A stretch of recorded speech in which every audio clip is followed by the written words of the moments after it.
Jadi beliaunya adalah praktisi IT di Indonesia yang sekarang menjadi dosen di ITB dan beberapa organisasi lainnya. Tadi sempat saya tampilkan biografi beliau dan tidak mengurangi waktu. Jadi kita akan mendengarkan tausiah dari Pak Anwar Purbo mengenai bisnis intelijen. Begitu Pak Ahmad. Baik, terima kasih. Assalamualaikum warahmatullahi wabarakatuh. Eh, Oke, ini sambil percobaan ya, ini lagi percobaan. Bisa nggak pakai Zoom sekalian streaming ke YouTube sekalian direkam.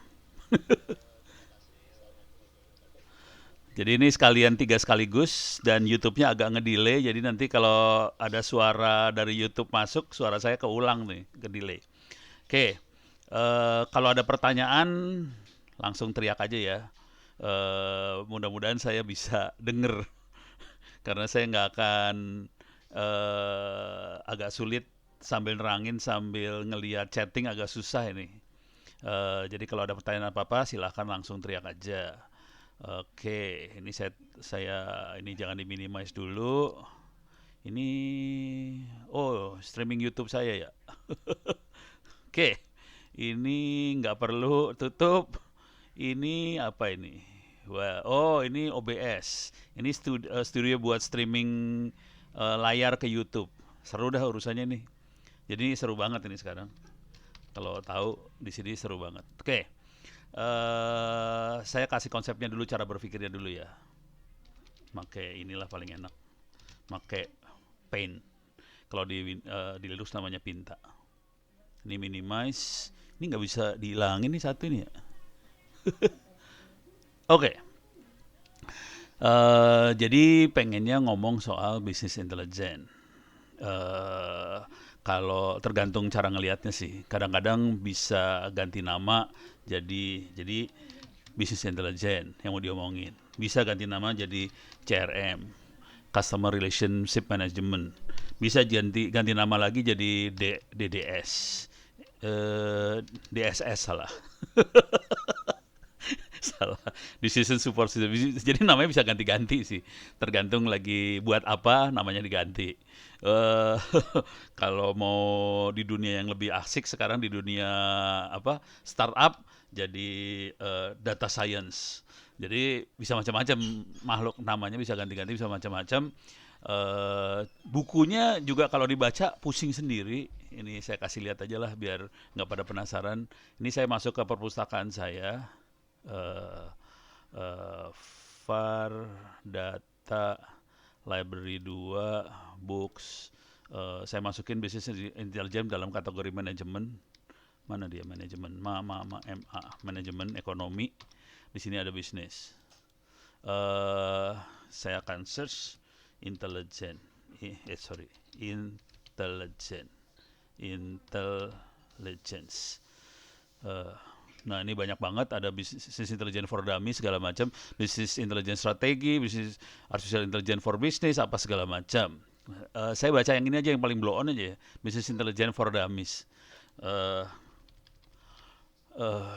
Pas baca nggak ngerti akhirnya. Aduh, pusing ya. Jadi pas diterangin kayak gini kagak ngerti. Ini ngomong apa makhluk ini. Jadi nggak mengerti sih yang dia omongin apaan. Karena ribet banget ngomongnya. Oke. Jadi kalau mau baca-baca boleh dan pusing sendiri. Tapi bukunya ada banyak banget. Ini buku-buku saya. Anda bisa ngopi semua sih sebenarnya. Silahkan kirim harddisk saja kalau pengen ngopi. Bukunya bisa dikopi. Jadi secara umum bukunya banyak, ada customer relationship management, decision support system dan sebagainya. Bukunya banyak banget dan bingung sendiri. Oke, sekarang saya kasih lihat prinsip gedenya aja. Sebetulnya ini sebagian sudah diterangkan waktu apa sih namanya? Webinar yang sebelumnya ya, sebagian. Cuman karena ini lebih ke arah bisnis intelijen, saya akan lebih fokus ke arah manajemen saya sama manajemen bisnis ekonominya. Jadi yang bangsanya kedokteran apa segala macam bisa dibuang-buangin semua. Tapi prinsip algoritmanya segala macam nggak beda jauh sih. Makhluknya itu tuh lagi. Cuman datanya aja beda. Kalau yang kemarin ada data gambar, misalnya gambar virus lah. Kalau sekarang kan gambarnya lain. Algoritmanya mirip. Oke, kita file new aja biar kosong. Prinsipnya sederhana aja, mau bisnis intelijen mau apapun, prinsipnya cuman gini aja, kita harus punya data gede di sini, data, dan ini adalah PR paling besarnya. Kalau kita ngomongnya sih gampang, data. Pas prakteknya setengah mati lu ngumpulin datanya, mabok. Dan ini butuh orang yang telaten, orang yang tekun, orang yang mau ngumpulin datanya gila-gilaan ini. Ini makhluk ini paling susah dapatnya. Apalagi di Republik Indonesia ini paling susah. Setelah dapat data, baru masuk ke bisa masuk ya ini algoritmanya bisa machine learning lah, machine learning, bisa AI, bisa deep learning, macam-macam. Algoritma bisa macam-macam di sini. Nanti di label, kalau di label yang lebih biar harganya mahal, bisa jadi BI, Business Intelligence, bisa Decision Support System, bisa Customer Relationship Management lah, apa segala macam. Jadi algoritmanya sih kayak gini. Yang kunci gedenya di sini, data masuk ke sini, datanya dikirim ke sini. Ini bisa dipakai sama orang-orang AI, orang-orang komputer segala macam. Ujungnya, kalau secara sederhananya ujungnya cuma dua sih. Satu, klasifikasi. Ada pertanyaan? Oh, nggak ada. Kayaknya ada suara sayup-sayup soalnya. Oke, klasifikasi. Satu lagi, regresi. Regresi atau prediksi? Ya, dua-duanya prediksi juga sih. Regresi. Kalau yang ini yang dihitung bentuknya, kelasnya bentuknya apa? Diskrit, 1, 2, 3, atau ya, tidak, atau diskrit lah bentuknya, bisa kata, bisa apa segala macam. Kalau ini regresi, bentuknya dia continue variabelnya, gitu ya. Jadi outputnya 2. Kasih gambar lah biar seru dikit. Jadi outputnya 2 ini nih. Oke. Di bottom sini persamaan yang kita pecahkan sederhana aja sih. Yang paling sederhana ya persamaan linear gini, AX plus B sama dengan Y. Dah. Persamaan dalam sini ini. Kebetulan X dan Y-nya bisa macam-macam. Bisa angka, bisa kata-kata, teks, string, bisa gambar, bisa suara, bisa apa aja. Y-nya juga sama sih, bisa apa aja, suka-suka gitu ya. Intinya itu aja. Oke, mudah-mudahan sampai sini dulu konsepnya, mudah-mudahan ngerti dulu sampai sini. Softwarenya yang akan saya kasih lihat sama kemarin Orange. Saya nggak berani ngasih software, nggak berani ngasih Python dan sebagainya, takut pingsan, saya juga ikut pingsan ntar. Jadi lebih pakai Orange softwarenya. Oke. Jadi kira-kira gambar gedenya kayak gini dulu. Cuman PR yang gedenya adalah yang ini nih, data dulu ya. Ini PR paling besarnya di sini datanya, yang paling besar banget di data. Kalau datanya beres, sisanya gampang. Yang paling masalah gedenya nanti datanya banget. Ini gede banget nih. Ngomong yang ini nggak percuma kalau nggak ada data, jadi percuma semua. Dan ini kalau kita mau latihan ya harus bisa ngumpulin data, baru bisa latihan. Kalau nggak ada data, nggak ada cerita, nggak bisa latihan apa-apa. Gitu. Oke, ini saya save dulu buat jadi thumbnail. bi.jpg. Ini akan saya pakai sebagai thumbnail buat YouTube. Oke, karena saya sambil ngerekam nih, rekamannya kelihatan di sini lagi rekaman. Yang ini lagi streaming video ke YouTube, ini lagi rekaman. Mudah-mudahan kelihatan semuanya. Oke, sampai di sini. Sebelum saya loncat terlalu jauh, ada ini kok kayak gini doang ya? Ini saya nggak kelihatan. Oh, ada pertanyaan nggak? Nggak ada, aman? Sampai di sini, aman. Aman, Pak. Aman, masih aman. Masih aman ya? Oke. Paling nggak modelnya ngerti dulu. Nah, sekarang kita akan mulai masuk. Saya langsung loncat aja ya.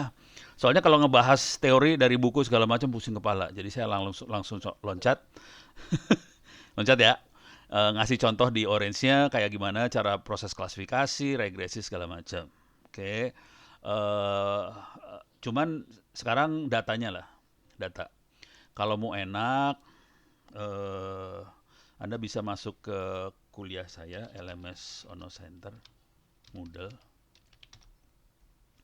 Oke, silahkan masuk ke kuliah saya, ini free. Mudah-mudahan udah pada register, ini free, nggak usah bayar apa-apa, bayarnya pakai doa kalau habis sholat. Oke, kalau berhasil masuk register ke situs LMS Ono Center .id/Moodle, di sini ada kuliah data engineering. Oke, kuliahnya yang ini sih sebenarnya, kuliah benerannya yang ini. Ini bukan kuliah beneran, ini kopi dari kuliah benerannya. Kuliah benerannya bukan di sini sih sebenarnya. Oke, cuman di sini kuliahnya lebih luas daripada Orange. Di sini dibahas Orange, R, Python, ScienceKit, TensorFlow, keras. Cuman yang buat pemula Orange aja. Pemulanya yang itu. Tapi kalau berani mati, silahkan main yang sisanya juga boleh. Oke. Kalau saya ngasih kuliah di kampus, saya hanya Orange saja. Saya nggak berani ngasih yang ininya. Takut anak-anak, ini pasca sarjana loh. Takut anak-anak itu pada pingsan. Takut nggak lulus. Kalau nggak lulus, saya yang kena marah Kaprodi. Puyeng jadinya. Daripada saya kena marah, ya udah gue turunin Orange doang. Jadi sekarang kondisinya saya ajarnya Orange doang. Nah, sekarang untuk mainan kayak gini semua, mainan ini semua, masalah paling besar di data. Ini dia datanya ada di sini. Bisa diklik, jadi bisa diklik kanan, ini klik kanan. Ini contoh data ya. Kalau mau main data, Kaggle kok nggak saya masukin ya? Kagak dimasukin. Ada yang lupa dimasukin. Ini contoh data, ntar saya masukin dan tambahin. Eh, Anda bisa nyari ngambil-ngambil data di sini, ada data macam-macam di sini, bisa dipakai buat belajar. Jadi untuk belajar, kalau kita harus kumpulin data lagi kan lama. Jadi datanya bisa ngambil dari data yang sudah ada di sini. Oke. Tapi di Orange sendiri sudah ada contoh-contoh datanya. Jadi ini yang paling penting datanya dulu ya. Nggak ada data, nggak ada artificial intelligence, nggak ada machine learning, nggak ada deep learning, semuanya jadi nggak ada kalau nggak ada data. Jadi buat belajar supaya kita tidak terlalu pusing dengan datanya, silahkan diambil dulu datanya dari sini. Ini sebagian dari data ini ada di Orange juga, sebagian aja sih. Sebagian kecil, sebagian besar sih nggak ada. Tapi kalau mau diambil ya ada, bisa diambil. Oke, beres ya. Jadi datanya ada di sini. Kalau mau belajar, awalnya cara instalasinya ada di sini, Orange-nya. Cara instalasi, contoh segala macam, instalasinya ada di sini. Instalasinya gampang banget, di Windows juga paling cuman installnya cuman download, klik setup exe, jalan. Terus kita paling perlu nambahin plugin aja buat yang aneh-aneh. Buat belajar pertama kali, sarannya jalanin example. Ini example-examplenya bisa dimainin di sini, example-nya. Oke. Setelah example, mulai. Ini bagian ini adalah mulai mainin data-data yang ada, cara main datanya seperti apa, ngolah data, ngerubah data, select dari salah satu kolom kayak gimana. Terus di bawahnya ini visualisasi, ini yang penting. Ngedaganginnya di visualisasi soalnya dagangnya. Pakai gambar dagangnya. Nah, tapi yang seru adalah model. Model ini yang paling seru. Jadi nyari kalau ingat tadi mana filenya? Ini dia. Dapetin A X plus B-nya, ini modelnya di sini. Oke, modelingnya di sini. Iya, seru. Ada yang bisa tembus suaranya. Oke, saya jadi nggak konsen. Nggak apa-apa. Oke, ini modelnya nanti kita coba main-mainin. Kalau secara umum sih, kalau saya lihat nih, kalau kita lihat model ini secara umum terbagi dua, terbagi dua program buat klasifikasi. Satu buat cari kategori, klasifikasi, kelas. Satu lagi buat regresi tadi. Contoh, ini biasanya buat klasifikasi. Ini kebanyakan sih klasifikasi sih, klasifikasi. Ini bisa klasifikasi, bisa regresi. Ini regresi aja. Linear regression buat regresi aja, logistic regression bisa cuman buat klasifikasi aja, ini klasifikasi aja. Kebanyakan klasifikasi sih, kebanyakan. Tapi bisa kecampur, ada yang bisa dua sekaligus ya. Kayak random forest dia bisa dua sekaligus. Oke. Jadi nanti tinggal mainan di situ aja. Dan nanti kita bermainnya, sebenarnya kita nggak perlu tahu dalamnya seperti apa, biar orang-orang statistik yang jago-jago itu yang tahu dalamnya. Kita sebagai user sih, kita nyoba aja kalau pakai algoritma yang mana yang lebih presisi gitu aja. Tapi kalau mau belajar ya kepaksa nanti dalemin kenapa dia bisa presisi segala macam. Gitu. Oke. Nah, setelah itu mulai ini buat membandingkan, evaluasi ini buat bandingin masing-masing algoritma, kita bandingin di sini.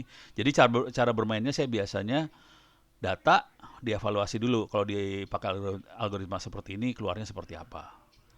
Nah, kalau datanya udah kita kasih label, misalnya label tuh gini. Kalau orangnya pendidikannya SD, terus penghasilannya cuma 100.000 per bulan, dia kategorinya miskin. Kita kasih label miskin. Kalau dia pendidikannya S4, penghasilannya 100 juta per bulan, kategorinya kaya. Kita kasih label kaya. Kemudian dari banyak data-data itu terus kita mulai melakukan klasifikasi. Kalau orangnya seperti ini jadi kayak apa? Nah ini itu yang normal. Kalau labelnya nggak ada, kepaksa kita mainan yang namanya unsupervised learning. Itu labelnya kagak ada sama sekali. Dan ini teknik yang dipakai di sini sebenarnya sederhana aja. Dia berusaha mencari kelompok kategori. Kalau ini kelompoknya yang mana sih? Ini kelompok yang mana sih? Jadi tujuan hidup yang ini cuma cari kelompok doang sih. Mengkelompokkan, mengklasifikasikan aja. Oke. Sisanya buat text mining, kalau datanya berupa kalimat, tulisan segala macam, kita bisa melakukan text mining, terus bisa gambar, bisa ngelihat jaringan. Ada pertanyaan? Nggak ada? Seru ya? Belum ada. Oh, noise. Oh, noise aja ya, udah nggak apa-apa. Ini tambah-tambahannya aja. Kita bisa menganalisa gambar, image analysis. Kita bisa ngelihat hubungan antar cluster, networknya kayak gimana. Kita bisa lihat time series. Time series ini terutama akan terasa kalau ini kepake banget di dunia ekonomi, terutama kalau yang saya pakai sih buat perdukunan, harga saham, BCA. Ini kan time series banget nih. BCA. Ih, turun banget ya. Gila lu, turun banget nih. Harga saham BCA lagi turun sekali. Oh, ini mah 1 hari ya. Coba dalam waktu 6 bulan terakhir.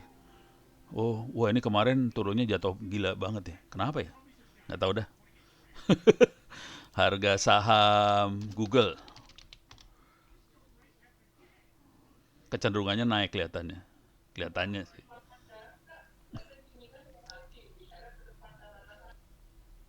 Kenapa tuh? Noise-nya banyak, seru ya. Ya udah nggak apa-apa. Ya ini kelihatannya kayaknya naik. Dan ini kita berusaha nebak semua. Jadi tujuan akhir si makhluk ini, tujuan akhirnya adalah kita jadi, kalau saya seringnya nyebutnya jadi dukun. Jadi bagian ini adalah dukun. Oke. Ini urusannya perdukunan. Kita pengen nebak apa yang terjadi di depan tuh, kita berusaha nebak, dukun. Ini di save as lagi. Save as business intelligence. Yes. Oke. Oke. Sekarang kita akan coba masuk. Jadi kira-kira gitu ya. Secara umum ada di kuliahnya, ada di online. Mana dia? Ini dia. Di online. Silakan Anda ikutin satu-satu. Kalau bisa sih kerjain kuisnya. Kalau bisa kerjain kuis, kalau enggak ya nggak apa-apa sih. Kalau mau ngerasa apa, mau memacu diri supaya ngerti, kerjain kuis. Saya jamin agak sengsara sih kuisnya. Kuisnya bentuknya bukan ngerjain soal banget. Jadi kuis ini maksa kita buat belajar aja sih. Jadi maksa belajar. gitu doang. Oke, sekarang saya akan jalankan orange-nya.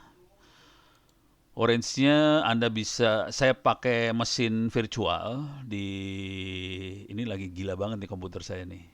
Ada yang streaming ke YouTube, ada yang ngerekam, ini lagi ngerekam, ada Pinta ini saya tutup aja biar memorinya agak ini close without saving, biar memorinya rada.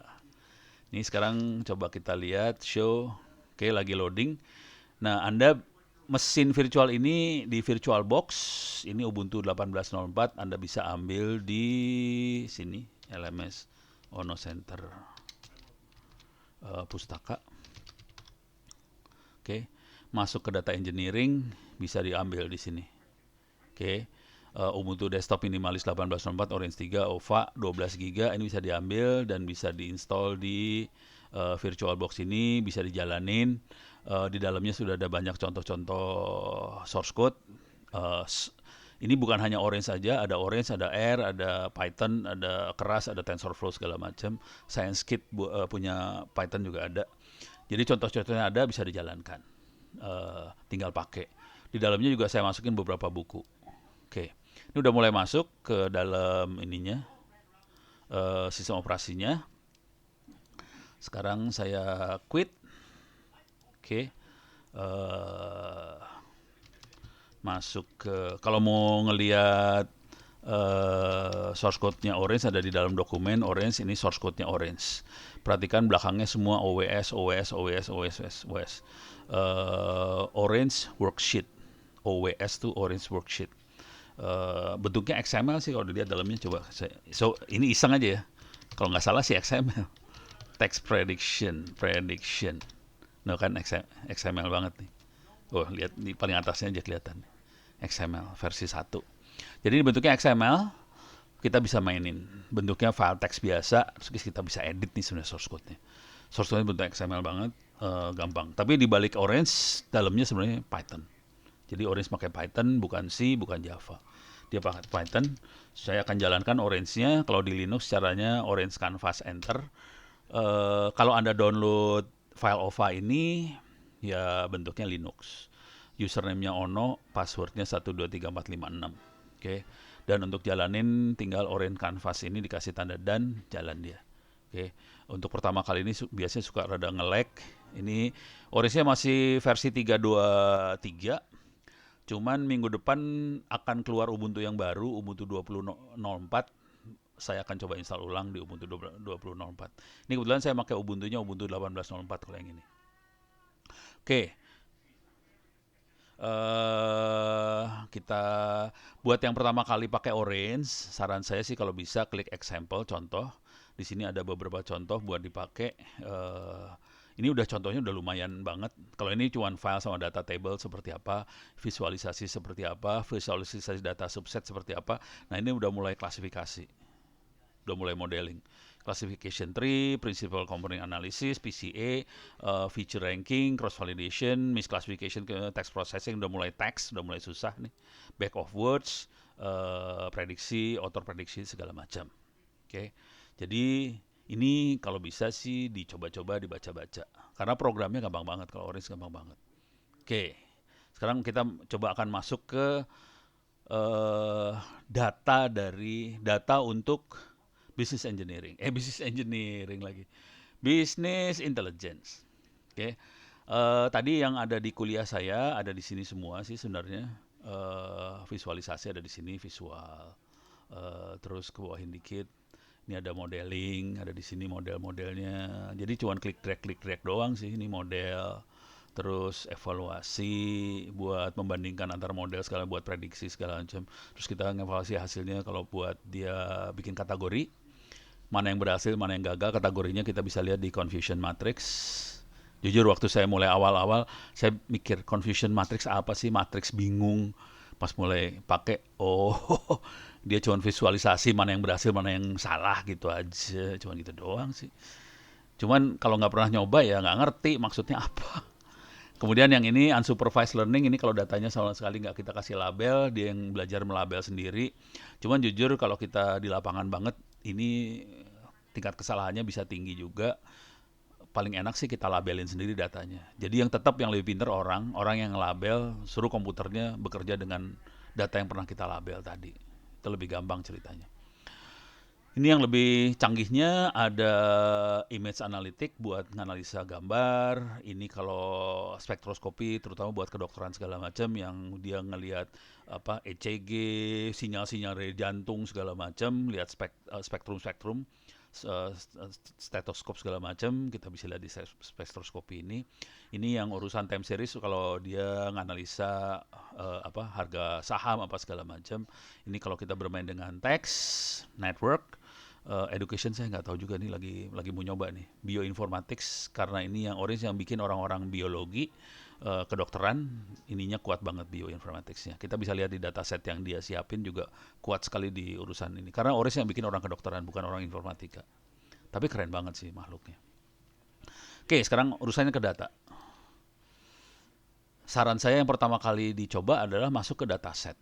Klik ini karena kalau nggak ada data puyeng kepala, kita nggak bisa nyoba apa-apa tanpa data. Nah di sini mulai bingung kan, datanya banyak. Ada yang biologi, kita berdasarkan judul aja lah. Ada yang biologi, ada yang ekonomi, pendidikan, ekonomi, biologi, ekonomi, time, ekonomi, image, genomics. Apa tuh genomics nggak tahu saya. Kebanyakan biologi sih, karena orange yang bikin orang-orang biologi itu. Oke, ada politik juga, ada security,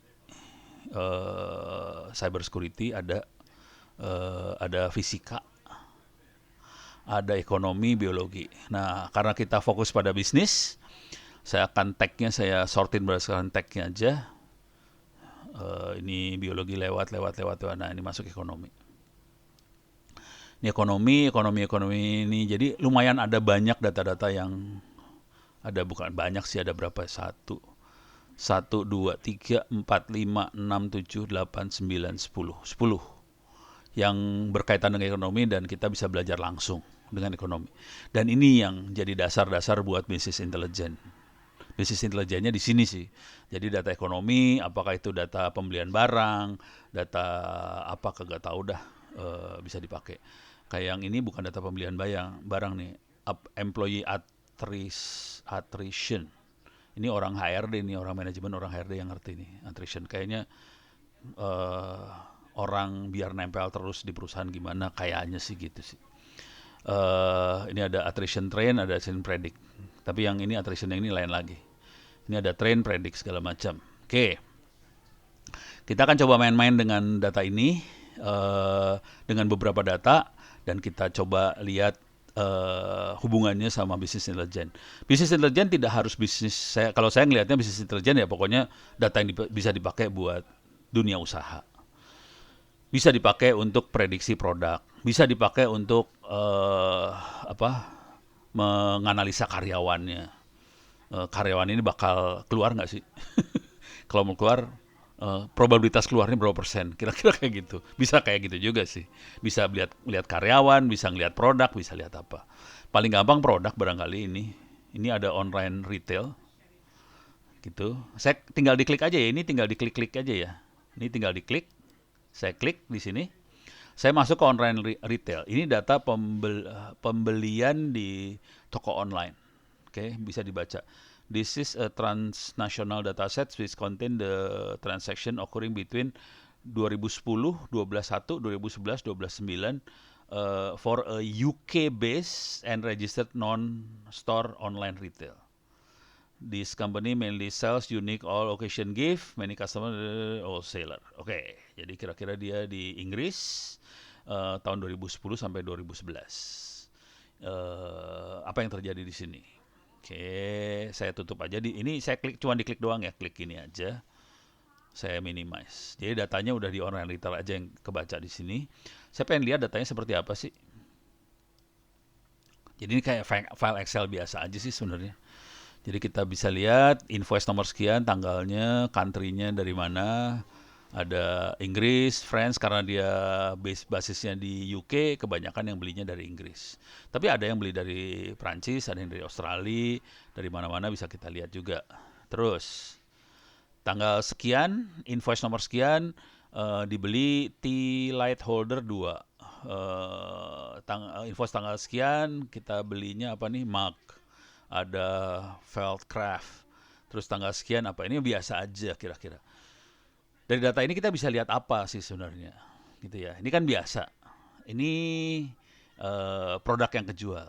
Nah, yang seru di kita adalah di Indonesia bisa nggak dapat data ini? Pusing kepala lu dapetnya.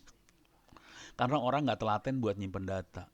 Itu Indonesia masalah paling besarnya, kita nggak telaten buat nyimpen data. Kagak ada data, nggak bisa diapain. Nah, yang penting ini nih, di sini nih. Oke. Kalau dari aplikasi Pak Ono ya, dulu itu ada namanya aplikasi Manis. Hmm. Itu dia bisa scan invoice. Hmm. Jadi sebetulnya mungkin dia menawarkan dari invoice yang di scan itu, dia memberikan poin di aplikasinya semacam loyalty program. Tapi sebetulnya mereka di belakang itu harvest. Jadi kira-kira budgetnya di mana aja, kemana aja, ini isinya datanya seperti ini. Mudah-mudahan dia bisa bikin data kayak gini juga ya. Ada Bisa dikeluarin. bisa keluar kayak Excel spreadsheet kayak gini ya. Betul. Terus kalau nggak salah udah pernah jalan juga. Ini tapi untuk khusus BCA, struknya bisa di scan sama teman-teman di Convergen namanya. Itu mereka cuman saya nggak tahu, saya cuma waktu itu ikut seminarnya aja. Jadi sebetulnya mereka punya data yang mirip seperti ini, cuma seberapa besar sama seberapa kompleks saya kurang jelas. Oh, ya menarik. Kalau bisa dapat data-data itu sih jadi menarik. Kalau kalau boleh saran sih, kalau bisa sih bikin sendiri sih. Kurang ajar gue. ya, ya kalau pakai BC atau yang ini ya nggak apa-apa juga sih. Cuman kalau bisa kita punya sendiri. Tapi ya udahlah. Itu Ono banget. Ono sangat kalau bisa bikin sendiri. Jeleknya Ono tuh itu. Tapi dapat data ini ya, kalau bisa dapat datanya kayak gini. Jadi nanti semuanya cara berpikirnya kira-kira kayak gitu semua. Kita punya tabel banyak kayak gini, cuma punya apa sih, bukan tabel, ini apa sih namanya? Kolom banyak seperti ini, karena kolom ini akan menjadi apa sih? Apa ya? Jadi parameter buat nentuin klasifikasi ntarnya. Kira-kira cara bermainnya kayak gitu. Data apa? Mart. Oh. Ini kayak gini ya. Ya. Isi itemnya itu udah everything is an object. Jadi dalam satu baris itu orientasinya adalah dari invoice, terus ada informasi tanggal tertentu, terus ada informasi lain mungkin kayak di sini ada country. Nah di sisanya itu tinggal item barangnya apa berapa. Yang bukan mungkin yang pertama dia nggak beli, jadi tanda tanya. Oh, kalau yang tanda tanya nggak beli emang? Ya betul. Ya, jadi dia beli Unknown. nilai holder itu mungkin gantungan baju itu dia beli 2 item. Ya.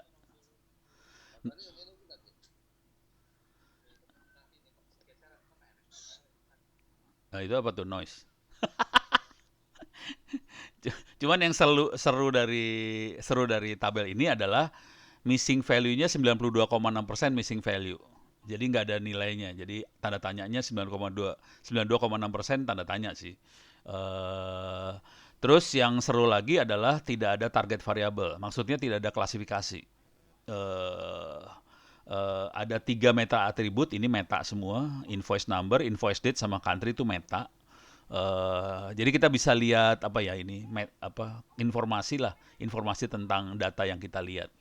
Jadi ada 914 instance data, 47 feature, 92,6% nggak ada isinya, nggak ada value-nya, kosong. Oke, jadi kondisi data seperti itu.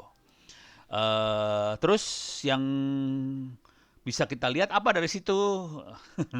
Kalau yang rada blow on ngerjainnya, saya kerjanya di transpose. Si datanya di transpose, jegrek, diputer, kita lihat lagi ya. Hasil puterannya seperti apa, lihat data table-nya lagi. Jadi kita punya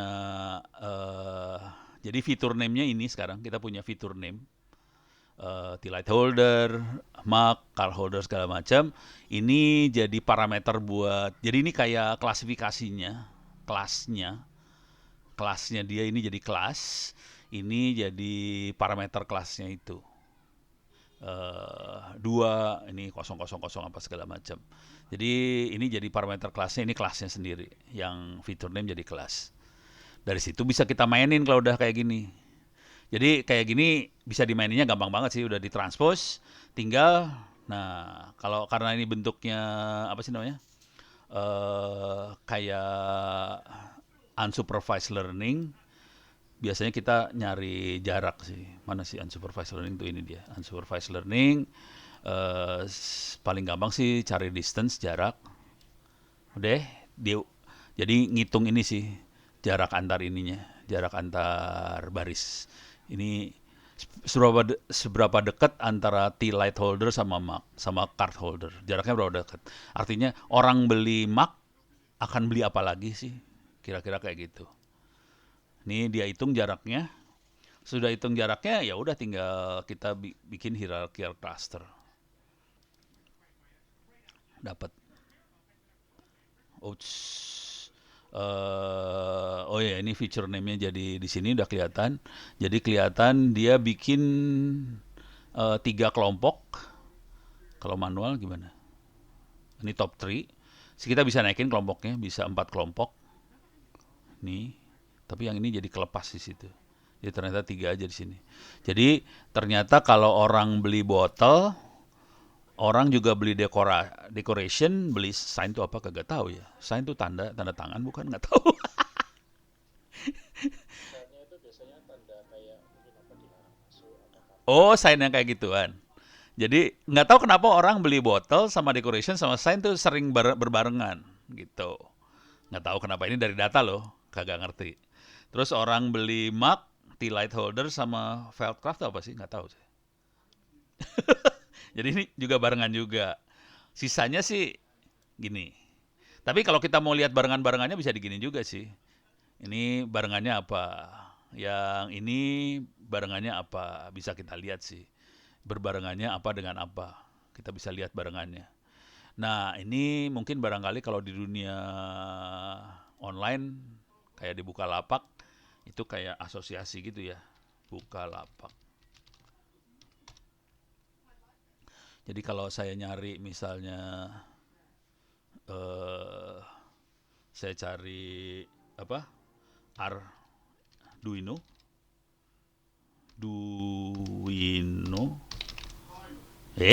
Salah pencet. Duino. Oke. Kalau nyari Arduino saya klik.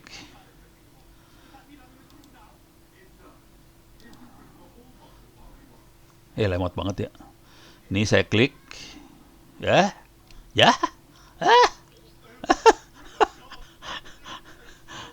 Aduh. Ini buku Arduino diklik. Allah. Ini saya lagi milih buku Arduino. Orang yang beli buku Arduino ini ternyata juga beli, ada di sini sih bawah. Mana sih? Ada. Susah banget sih kebawain. Ini dia. Dia juga beli buku teori implementasi Java, script, segala macam. Jadi selain buku itu dia akan beli buku ini. Jadi ini dikerjainnya di makhluk ini. Dengan harapan dari data ini orang jadi cenderung beli. Gitu. Asli nih siapa kemarin si vice presidennya IBAM, ini ratusan M nih urusannya. Pas digituin ini keluar, pas ini dikeluarin pertambahan uangnya ratusan M, kira-kira gitu. Jadi fungsinya sederhana banget sih. Caranya sesederhana kayak gini tadi. Jadi orang yang beli ini beli apa lagi? Data ini dipakai buat iklan. Kalau orang memilih salah satu produk, dikeluarin iklannya apa, dan dia akan klik iklan itu dan akan nambah duit, akan menambah pembelian lagi. Kira-kira itu sih. Ini contoh sederhana aja.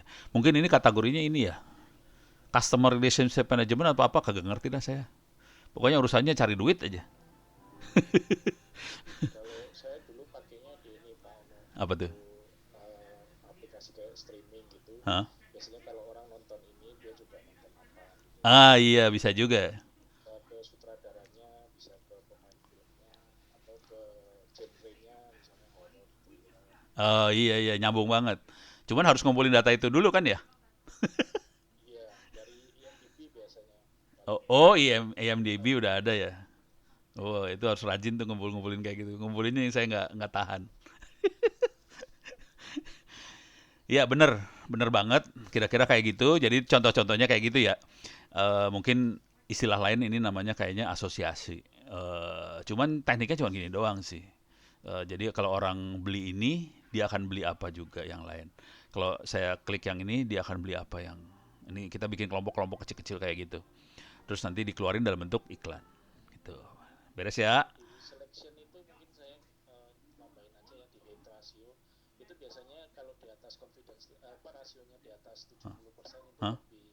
lebih tepat. Tapi kalau yang di Ini ya. selection itu di 70% itu biasanya dianggap lebih cukup mendekati. Oh, gini, ini. Kalau bisa 80 atau 90 itu biasanya akurasinya makin tinggi. Ini berarti yang ini akurat sih sebenarnya ya. Betul. Jadi kalau mungkin untuk belajar, untuk starting, untuk cari patternnya dulu, saya sih lebih suka pakai yang hate ratio. Oh, di hate ratio ini dicari patternnya yang kira-kira probabilitasnya tinggi banget. Tapi nggak ada yang sampai 80% ini. Iya, memang. Tapi sebetulnya value-nya nggak masalah karena 60% pun sebetulnya udah bagus. Oh gitu. Oke, bagus. Terima kasih banyak. Jadi ini penting banget nih ya, hate ratio ini. Di sini defaultnya dia 75 sih. Tadi 75% tadi hate ratio defaultnya dia. Datanya lebih konstan. Oke, ini salah satu contoh yang bisa langsung dipakai. Data yang dipakai adalah tadi kalau dilihat di sini datasetnya dataset online retail gitu. Eh, kita coba lagi yang lain. Contoh yang lain apa ya? Eh, Misalnya ini saya ngacelok lah. Atau ini. Kalau ini SDM banget nih, adult tuh SDM banget. Oke, saya sembarangan aja ya. Adult saya klik. Adult tuh extraction was done by Barry Becker dari 1994 census database. Reasonably clean record. Statistics using following condition.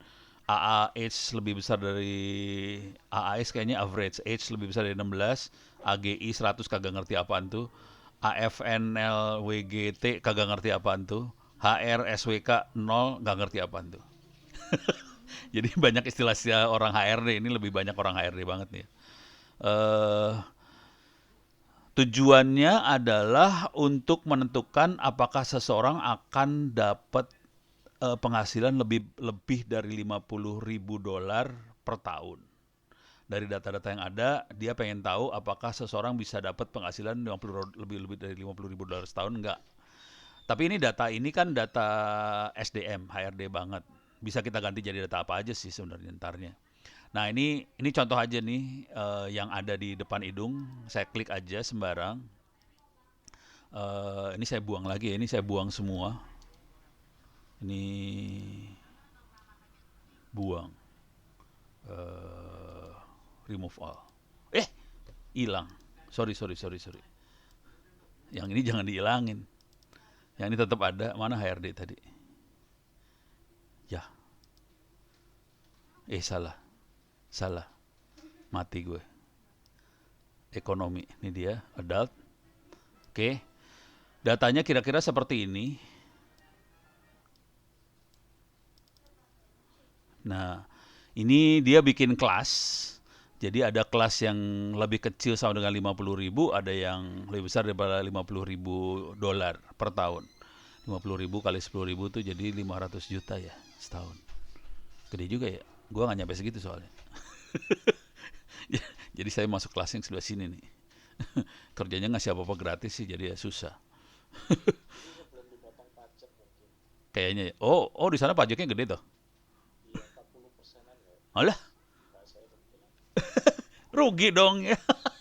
Mendingan di Indonesia. Pada setelah pensiun dibalikin duitnya. Jadi katakanlah misalnya sekarang kita digaji bulan ini sekitar satu bulannya itu sekitar 10 juta. Hah? Nanti pada setelah pensiun itu akan dikembalikan dengan nilai yang sama. Oh ya? Iya. Jadi seperti digaji. Kalau masih hidup kan? Kalau masih hidup, kalau meninggal ya dapat UP. Jadi Oh ada. upah minimum. Oh ada gituannya. Oh bagus juga orang sana ya. Jadi UP-nya kalau yang sekarang biasanya mereka akumulasikan lagi, dihitung bahwa nanti saya akan punya uang sekitar segini, mereka bisa masukin lagi ke assurance atau untuk pembelian properti karena properti mahal banget. Oh bagus juga ya sistem ekonominya kayak gitu. Ya ini kita lihat. Nah ini yang menarik di sini adalah datanya gede banget, 32.000 lebih data orang. Fiturnya ada 14 fitur. Fitur yang ini ya, age, umur, work class. Ini kagak tahu apa ini, FNL, WGT itu nggak tahu apaan. Pendidikan, education number, ini kayaknya tahun pendidikannya dia berapa lama. Terus merit atau enggak segala macam, occupationnya apa. Cuman missing value-nya 0,9% missing value. Terus kelasnya cuma 2, discrete kelasnya cuma 2, nggak ada missing value di kelasnya. Jadi cuman ini 2. Oke. Nah, sekarang ini kita bisa main regresi klasifikasi langsung nih di sini. Dengan data seperti itu kita pengen tahu, misalnya kalau saya pengen tahu dengan data seperti itu model mana sih yang bagus buat dipakai buat regresi. Saya pakai tes ini, saya ambil dulu nih, tes score-nya saya ambil dulu. Data dimasukin ke tes score. Oke. Tekniknya gitu doang sih. Terus sekarang kita cari model apa? Karena bentuknya klasifikasi antara lebih kecil dari 50.000 sama lebih besar dari 80.000. Karena bentuknya klasifikasi, saya harus cari model yang buat klasifikasi. Ada banyak model buat klasifikasi, yang salah satu yang lumayan suka presisi keluarnya, misalnya tree, random tree, SVM, logistic regression, apalagi yang buat regresi itu ya. KNN, wah. Cuman ini bakal lama nih kalau dijalanin. Ini dikurangin aja ya. Soalnya datanya gede banget, 32.000. 32.000 dilakukan regresi 4 kali, puyeng kepala ada lo urusannya. Saya sambungin, pusing nih kan. Kenapa apa ini error? 3 error. Nggak mau dia, mampus lo. 3 fail error, 1 warning. Warningnya apa? Some score could not be, komplain dia, nggak mau. Mungkin karena ada ininya sih. Tuh tadi ada yang apa?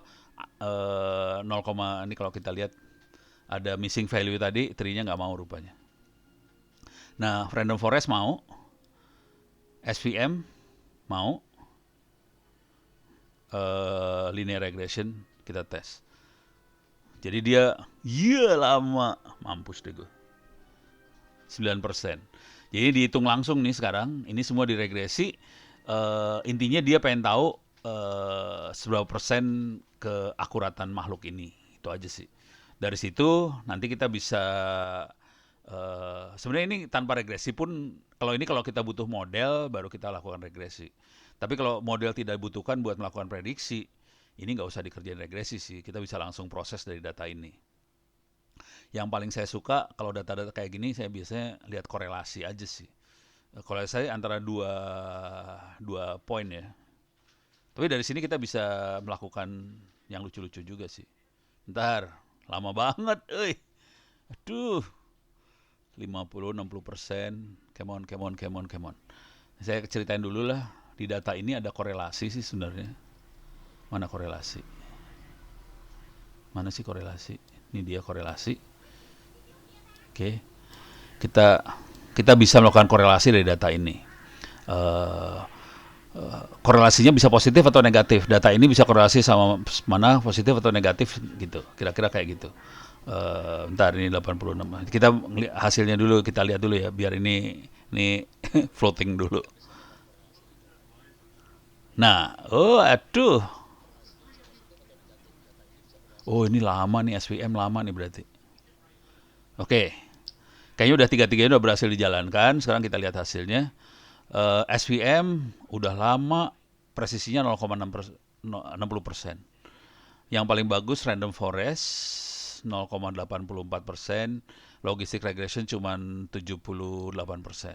Jadi yang paling bagus random forest. Jadi kalau kita mau cari model dari makhluk ini, dari makhluk tadi datanya, yang paling bagus ya random forest. Ini 2 bisa kita buang. Tapi untuk menentukan mana yang dibuang, pakai test score ini dulu.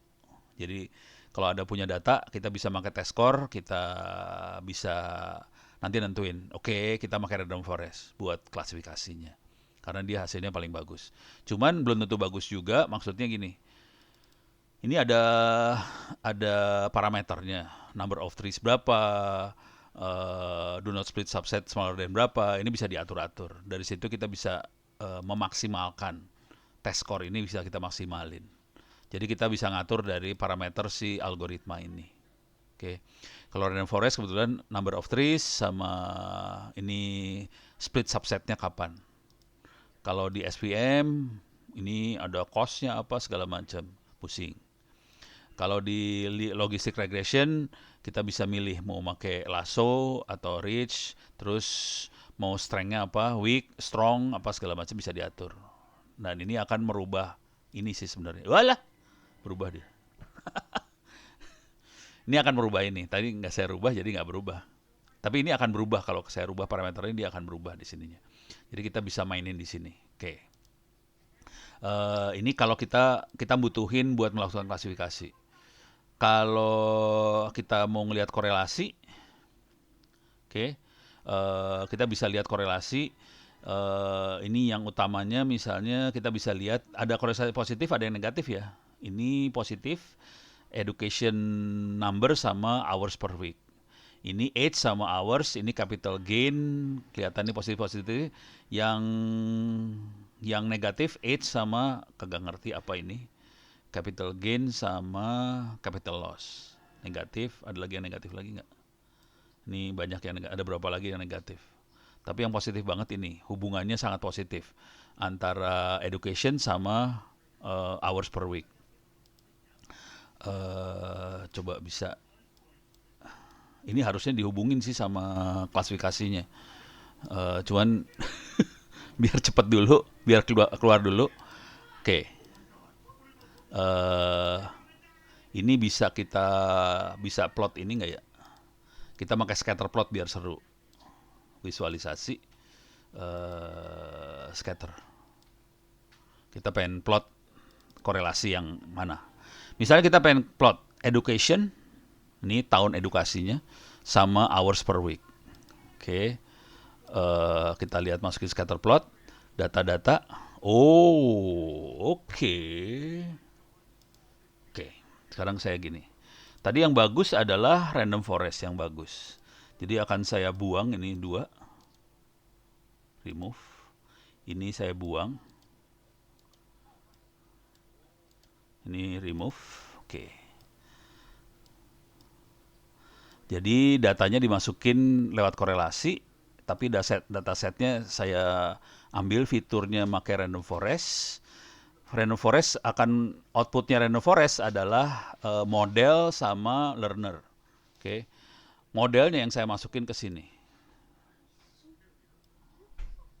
Kok nggak mau? Ya.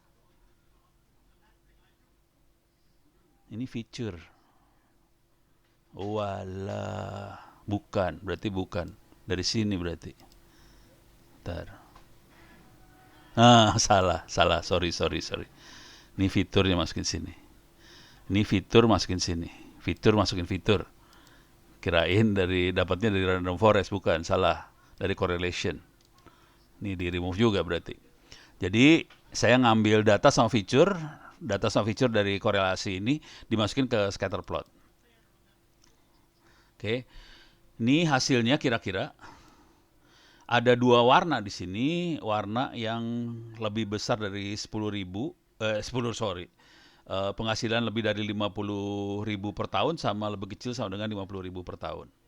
Nah, hubungannya adalah yang sumbu X adalah tahun dia belajar. Ini 16 tahun belajar. Ini 0 tahun belajar, 2 tahun, 4 tahun segala macam, terakhir 16 tahun belajar. Dan ini adalah jumlah jam kerja per minggu. Ada yang sampai 100 jam kerja. Nah, ini kelihatan banget. Ternyata, ya sebenarnya kita semua tahu juga sih, kalau mau duitnya banyak, harus tingkat pendidikannya tinggi. Asli. Sesederhana itu, ya, semua juga tahu sih.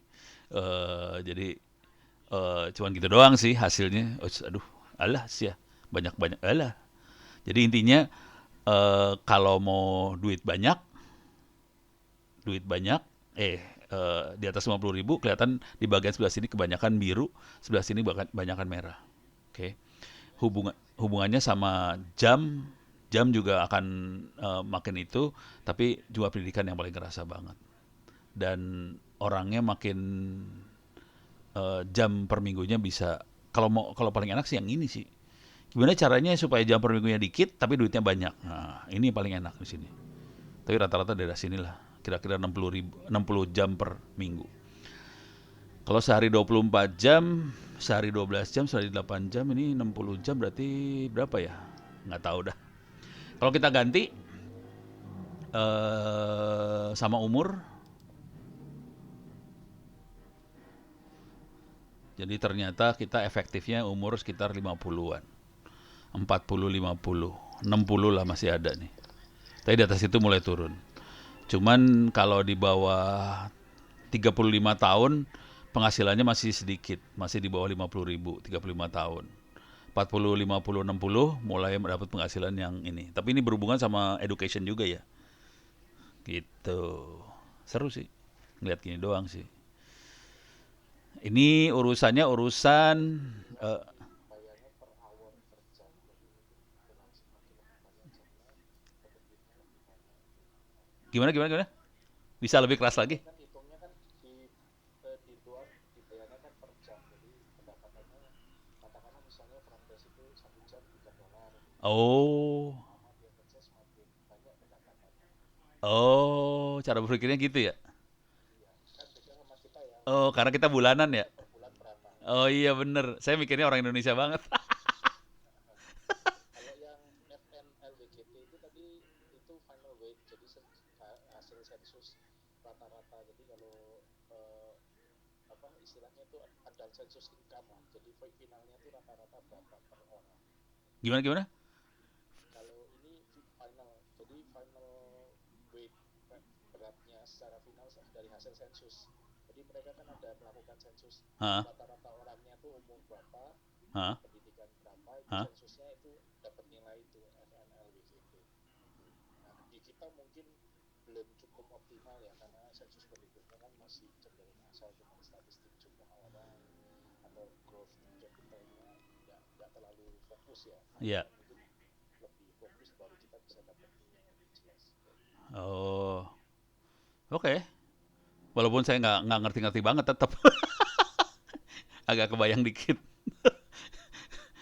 Ini saya kalau lagi ngomong kayak gini, jujur nih, kalau saya lagi ngomong kayak gini, saya sering melakukan mapping ke dunia saya yang normal. Kan dunia saya kayak lebih ke arah dunia fisika, elektronik segala macam. Jadi waktu ngomong bisnis gini, saya sering mappingnya ke dunia elektronik segala macam. Di dunia elektronik, transistor ngukurnya kayak gimana, gitu. Parah banget saya. Karena saya dunianya bukan dunia ini. Memang benar sih, sama sama kayak gitu juga Pak Oman. Jadi kalau katakanlah rata-rata misalnya untuk FNLWGT ini kan dapatnya dari sensus, jadi ada konstanta. Jadi umur Hah? sekian itu rata-rata dapat poinnya tuh 0, berapa 0, berapa Hah? gitu. Itu nanti akan represent dari eh, itu hasil sensus ya. Jadi kita nggak bisa ngomong itu fakta yang ada di lapangan. Kan Oh. kalau data statistik nggak ada data di lapangannya kan sama aja bohong kan. Oh. Nah, jadi sensus itu mereka punya satu apa ya variabel atau konstanta tertentu yang nanti bisa direlate ke pekerjaan sama ini sama kondisi realnya di masyarakatnya mereka. Gitu. Nah itu yang kita sayangnya belum punya di Indonesia. Kalau ini bacanya gimana nih? Ini FNLWGT kayak gini nih. Ini bacanya gimana nih jadi? Ini kan saya beresin Ke umur ya. ke umur. Iya. Jadi kalau di bawah ke kanan itu kan berarti umurnya makin tua. Makin tua. Kalau yang itu yang pendapatannya dia kurang dari 50K Ya, itu makin banyak dari hasil sensus ya. Memang betul kan mereka kalau masih umur bekerjanya masih belum cukup lama, pendapatannya masih kecil. masih kecil, masih merah kan. Iya, masih 30 tahun nih. 35 Nah lah. kalau kalau dilihat mungkin rata-rata yang mungkin kumpulannya makin banyak, korelasinya makin banyak tuh misalnya sekitar umur 52 dengan nilainya sekitar 0,1 kali ya. Itu kan kumpulannya tuh makin banyak. Oh. Jadi makin mendekati itu di situ 52 tahun 0, mungkin 0,1 berapa itu. Oh, Atau mungkin di 45, tapi naiknya itu sekitar di situ dekat 1,8 lah kali ya. dari situ. Alah, ini kenapa keluar kayak gini mulu? Nah ini biasanya ahli statistiknya yang Iya, nih harus orang ahli statistik bener yang ngomong. Saya kalau ngomong langsung ngeblank, saya nggak ngerti soalnya. oke, Se- monggo mas langsung. Ya, terima kasih banyak. Ini saya perlu ditambah-tambahin kayak gitu tuh, soalnya saya statistiknya blow on banget nih. Oke, jadi kita bisa mainin di sini ya. Kita bisa ngatur parameter mana, mau ditaruh di mana, terus kita bisa. Oke, ini dari data set adult tadi. Oke, data set yang lain yang juga menarik. Kalau saya yang menarik yang buat ini nih, buat apa sih? Buat prediksi. Ntar saya tag ekonomi dulu. Di sini ada attrition predict sama attrition trend. Oke, ini menarik dua ini. Kemarin saya coba-coba, kayaknya lucu banget nih makhluk ini. Ini dipakai buat melakukan perdukunan. Trend sama predik ini dukun. Ini judulnya sama attrition dan kita pakai buat perdukunan banget. Oke, ini saya buang dulu semua. Oke, alah, remove. Ini remove. Oke, saya pakai prediksi trend dulu. Ini trend saya masukin. Saya pengen lihat makhluk apa sih dalamnya. Ini urusan HRD lagi. Mirip kayak yang tadi sih. Attrition kayak coba. Attrition artinya apa sih? Nggak tahu saya. Attrition kayaknya eh coba aku cari di ini dulu ya, di Google ya. Ini mah salah. Di Google. Ration.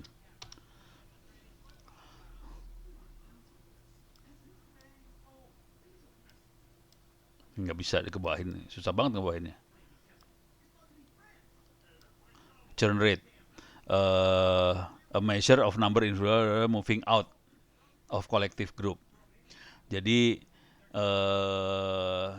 dia bakal tahan di dalam perusahaan itu sebagai karyawan atau keluar. Kira-kira gitu ya. Balik lagi. Jadi di sini attrition-nya no, tapi ada yang yes juga nih. Ntar, kalau dibawahin ada yang yes, atau disortir aja lah. Ada yang yes, ada yang no. Gitu ya.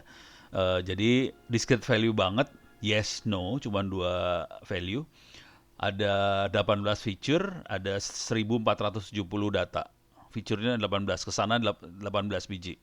Ini umur, uh, bisnis travel, departemennya apa, ada yang sales, ada R&D, ada human resource, apa segala macam, educationnya apa, gendernya apa, male, female, job levelnya apa, job role-nya apa, segala macam. Bisa kita lihat semua. Jadi data parameternya ada semua, dan kita bisa lihat mana yang tahan, mana yang keluar. Kira-kira kayak gitu.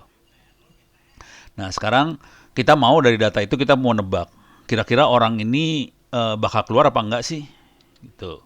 Jadi saya harus melakukan klasifikasi dulu. Caranya masuk ke evaluasi dulu, saya ambil test score dulu.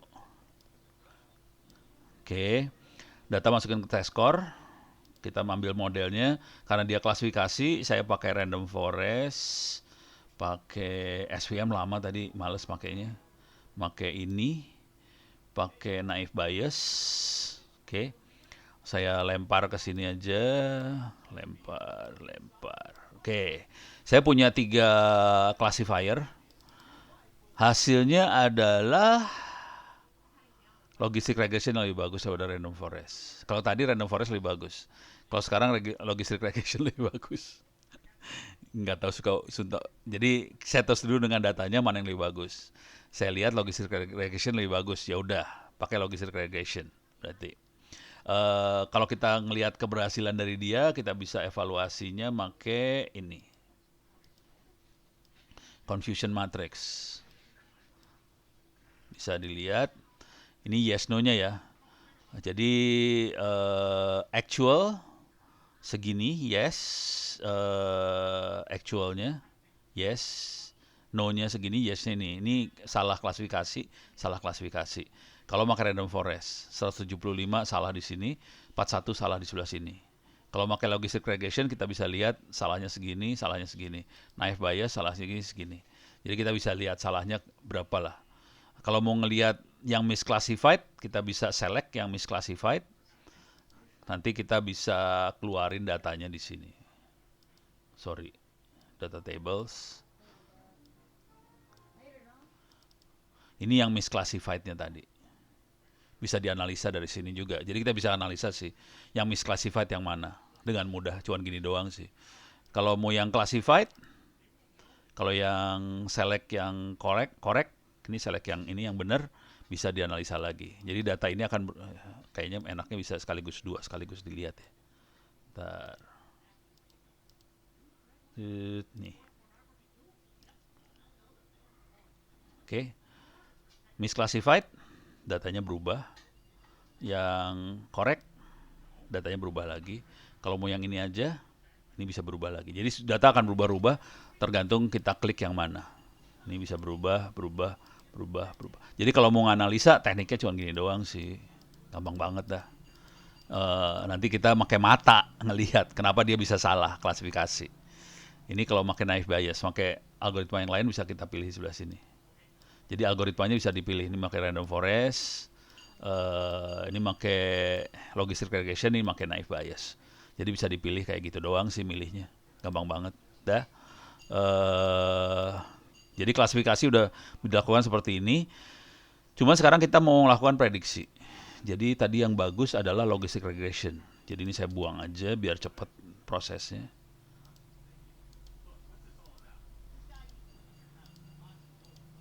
Oke. Yang bagus logistic regression, saya masukin logistic regression. Dia punya kemampuan keluarnya model. Nanti akan keluar model. Outputnya kalau dilihat ada output model. Modelnya akan kita pakai. Nah, sekarang kita ngambil dataset lagi. Tadi mana datasetnya? Nih, kita pakai yang train tadi. Sekarang kita pakai yang predict.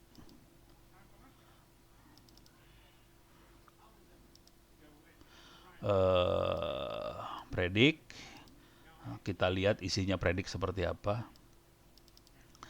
Kita punya 3 orang, John, Rachel, sama Veronica. Umur 27, Rachel 50, Veronica 35. Travel rarely,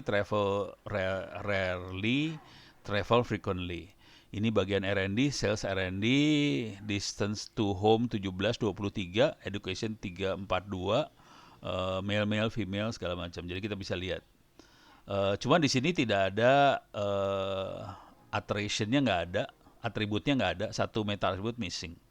Itu yang mau kita cari. Antara John, Rachel, Veronica, mana yang bakal keluar di antara 3 ini. Datanya kita masukin semua, terus kita mau nebak yang bakal keluar yang mana di antara 3. Oke. Jadi caranya sederhana banget sih. Mana predict? Masuk ke evaluasi, terus masuk ke prediction. Data masukin ke sini, prediction. Oke, kita punya data, tapi kita belum dapat prediksinya. Prediksinya belum ada, dia mau keluar atau kagak. Terus kita masukin modelnya dari sini. Oke, nih kita bisa lihat sekarang. John, yes, keluar. Bakal keluar di John. Rachel sama Veronica kemungkinannya enggak, tapi Veronica punya kemungkinan kecenderungan lebih tinggi buat keluar. Kalau si Rachel ini karena umurnya udah tua juga sih, 50 tahun, kemungkinan keluarnya lebih rendah. Jadi kira-kira ini teknik buat klasifikasinya. Tapi ini nanti bisa buat apa aja sih kalau saya lihat. Kalau ini kebetulan buat HRD ya, buat ngukur siapa yang bakal keluar, siapa yang enggak. Tapi caranya dia bagi dua datasetnya. Jadi ada dataset orang-orang kebanyakan yang ada di kantor itu, ada dataset orang lagi yang pengen dianalisa, mana yang mau keluar atau enggak. Terus langsung kita dapat keluar atau enggaknya. Tapi ini nanti bisa buat apa aja sih, maksudnya datanya tergantung kita data apa, nanti kita bisa buat nebak. Kira-kira kayak gitu. Oke. Saya pernah coba Heeh. hasilnya yang hampir mirip. Heeh. Oke, ini Kang Ono. Heeh. Untuk prediction bahwa dia itu misalnya wanita atau pria umurnya kira-kira berapa Heeh. dari gambar. Oh, Jadi I- ada kalau itu image ya? itu ya image, Itu image lain lagi. datasetnya sama. Konsepnya sama persis, betul. Konsepnya sama. Jadi ini image juga kan ini ada ini. Ini kan ada data, ini apa sih namanya? Kayak gini. Ada kolom-kolom kayak gini. Ini kolom-kolom kayak gitu. Di image kita harus bikin kolom ini juga sama. Nanti kita bisa dapetin ininya. Apa sih? Kelompoknya lah. Kira-kira gitu. Eh ini dulu. Ini dulu beres ya. Kita coba image lah biar mumpung lagi ngomongin image sekalian, kita coba image. Gampang juga sih, nggak susah juga sih. Ini beres ya. Jadi caranya cuma sederhana banget. Ini saya buang yang ini saya buang-buang biar kelihatan bentuknya sederhana aja. Jadi ini data, nih saya kasih di rename. Ini train. Jadi saya punya data buat train. Ini rename. Ini data buat tes. Jadi ada train, ada tes. Trainnya dimasukin ke classifier, klasifikasi. Terus kita dapetin model. Modelnya dimasukin ke prediction, prediktor ke prediction. Data yang mau dites kita masukin dengan prediction data dites kita dapetin hasil. Jadi cuma gitu doang sih. Prinsipnya cuma itu aja yang dikerjain. Oke. Sekarang kita akan coba, mumpung lagi ngomongin image, kita coba image sekalian ya. Ini kalau yang minggu lalu atau yang ikut webinar sebelumnya harusnya pernah saya terangin yang image. Harusnya. Coba kita masuk ke image analytic. Prinsipnya mirip banget. Import image. Oke. Ini ada domestic animal. Ada 20 image domestic animal. Saya akan import. Bentuk datanya seperti apa kita lihat di sini.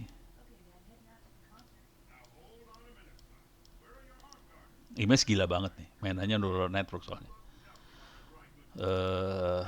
Ini datanya cuma gini doang nih. Ada 1, 2, 3, 4, 5. 5 kolom aja. Kolomnya cuma bilang, nama image-nya rooster. Filenya namanya rooster PNG. Size besar dari file itu 41 kilo. Lebar image 145 pixel. Tinggi 180 pixel. Nggak ada urusan sama rooster. Jadi ini nggak ada urusan sama rooster. Ini hand PNG, size 41 kilo, 134, 108. Kagak ada hubungan sama hand. Ini data ini, size, width, height, nggak bisa dipakai buat melakukan klasifikasi. Soalnya ini nggak ada hubungannya sama makhluk yang ada di sebelah sininya. Yang ada cuma nama doang sama image PNG-nya. Nah, ini yang seru dari sisi image. Karena kagak ada, nah image-nya harus di embed. Istilahnya dia embedding, tapi sebenarnya intinya kita cari karakter dari image tadi. Ini image embedding. Masukin image embedding ke situ. Jadi atributnya image. Inception tree ini punya. Ini ada pertanyaan. Ya, boleh. Ya, apakah image harus seragam? Size-nya, Pak? Enggak. Suka-suka, bebas. Bebas merdeka. Di sini semua bebas merdeka. Oh, kita lihat juga image-nya kayak gimana ya. Image viewer lah. Biar percaya image-nya seperti apa. Saya masukin sini lah. Oh, salah. Nggak keluar. Nggak mau dia. Harus saya masukin sini berarti. Image viewer. Nah, ini keluar loh ini. Nah, keluar nih image-nya. Bentuk gambarnya sih ini suka-suka kayak gini ya. Saya enak jidat. Tapi kita bisa lihat di sini ada apa rooster tuh chicken apa ayam, ada kit. Ayam jago. Ayam jago, kit tuh nggak tahu apaan tuh, kancil kali ya. Ini duckling, bebek. Ya, jadi image-nya kelihatan banget, ada yang burung, ada yang sapi, ada yang kuda, ada yang apa segala macam. Oke. Jadi kita lihat image-nya seperti itu. Tapi data yang ada ini nggak ada urusan sama image loh. Ini cuman size dari image tadi, pixel tinggi sama lebar pixel. Jadi nggak ada urusan sama karakter dari sisi fitur dari si image-nya. Nah untuk ngambil Jadi fitur betul-betul ini ya Pak ini. apa? Apa namanya? Parameter dari image ya datanya. Datanya data gambarnya doang, panjang lebar. Iya, iya. Ini nggak bisa kita pakai buat klasifikasi. Kalau data kayak gini udah nggak bisa dipakai klasifikasi. Soalnya nggak ada hubungan sama gambar si makhluk roosternya, itu nggak ada hubungannya sama ini. Nah itu jadi masalah. Akhirnya kita harus masuk image embedding. Image embedding yang dipakai adalah Inception versi 3 punyanya ImageNet Google, punyanya Google. Jadi ini saya nyambung ke internet langsung, saya lempar semua 20 gambar itu ke Google, dan Google akan balikin data berbentuk, kita lihat datanya seperti apa. Nih. Ini langsung dikerjain semua loh ini. Sambil programming, ini sambil nerangin programming gelo kan. Nah, di sini kuncinya. Ini kan masih sama nih sampai 5 ini sama. Nih, sama Google ditambahin sekarang. N30, N3. Nah, ini tambahan dari Google nih langsung. Ini pakai neural network. Dihitung langsung. 20 biji dihitung langsung, dapetin parameter masing-masingnya, fitur masing-masingnya, karakter masing-masingnya, dapat itu yang bisa kita hitung.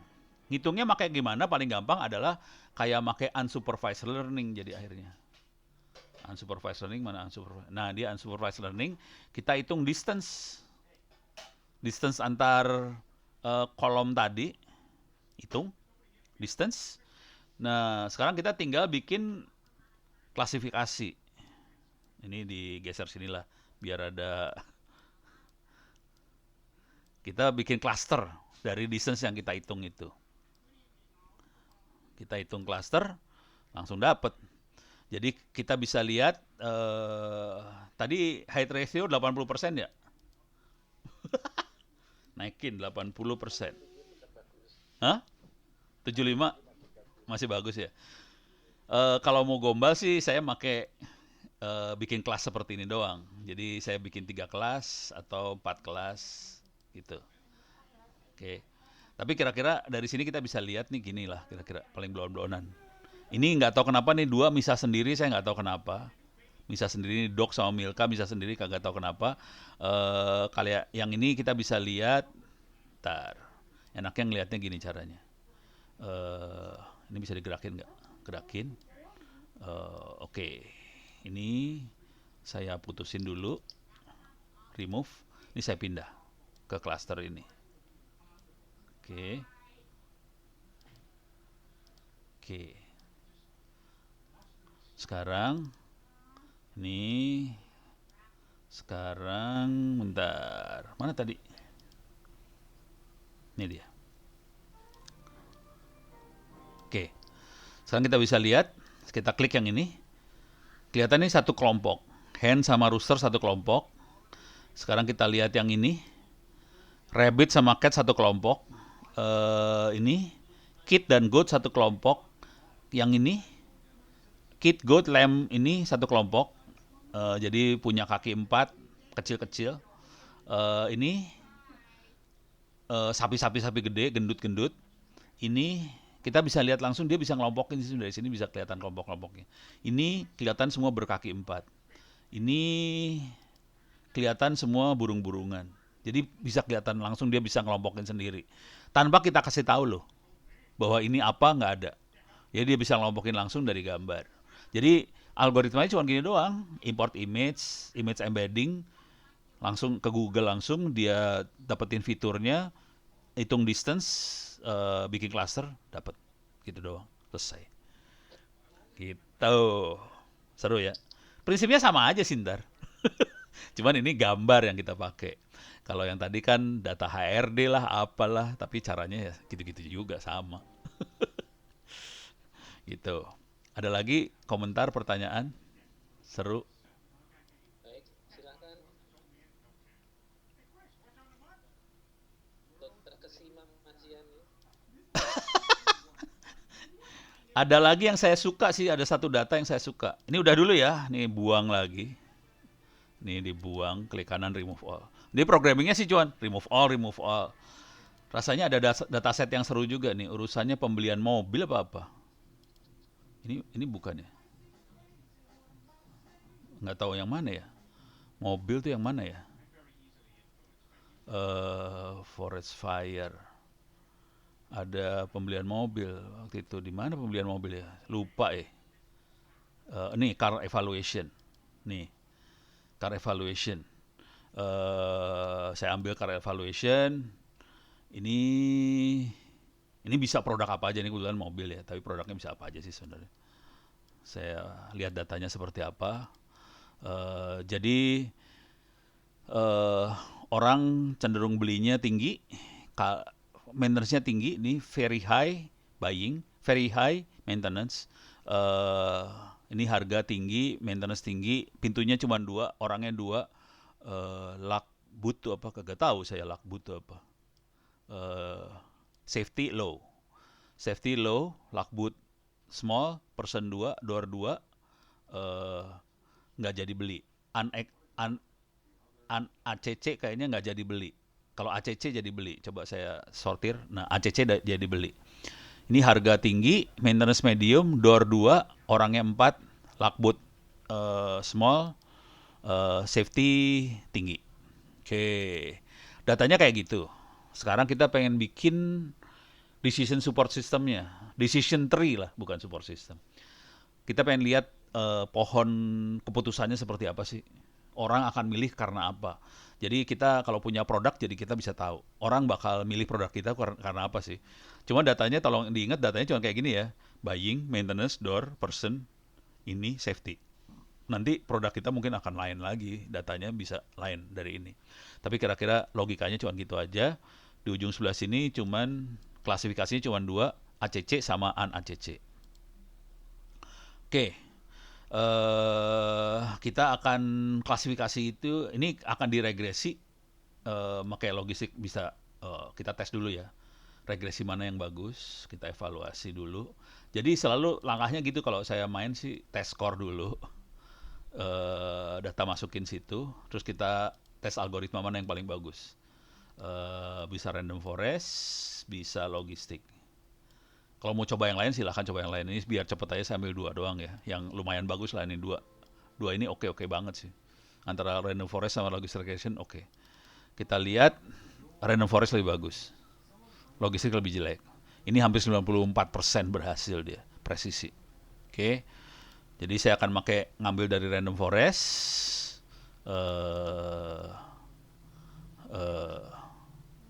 remove. Oke, ini buang aja, logistiknya nggak kepake. Kita ambil di sini. Outputnya learner sama model. Bentar. Saya bisa visualisasi langsung nggak ya?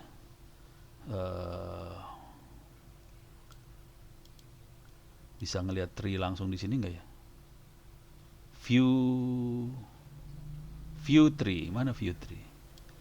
Distance, hierarchical, visualisasi. Lupa. Coba bisa keluar langsung nggak? Tree viewer, view. Oh, nggak bisa. Salah saya. Jadi ini salah nih. Ini salah saya.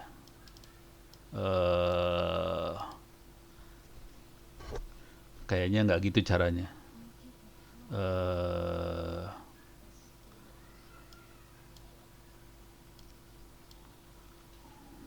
Tapi percuma, dia udah ada ya. Ini saya lagi lupa nih. Lagi kelupaan algoritma gini nih modelnya.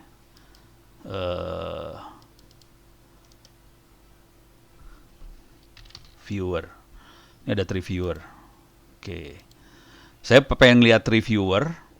Inputnya tree adalah selected data. Inputnya tree. Yang bisa bikin tree adalah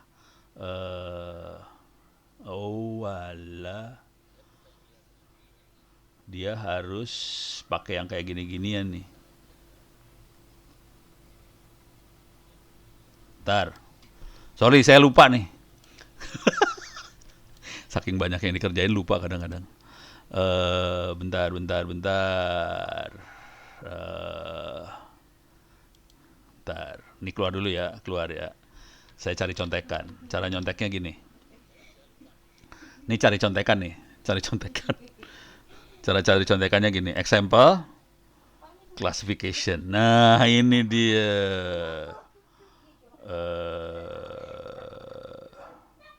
Oke. Ini nyolong program. Eh, Oke. Ini dia makainya Aristep, saya ganti Aristepnya make oh salah. Saya jangan pakai Aristep. Ini dibuang, remove. Oke, saya ambil dataset. Oh, sorry. Dataset yang ini dibuang aja. Sekarang ini diambil tadi mana? Car.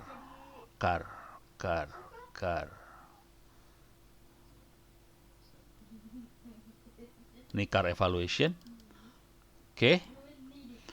Masuk ke classification tree.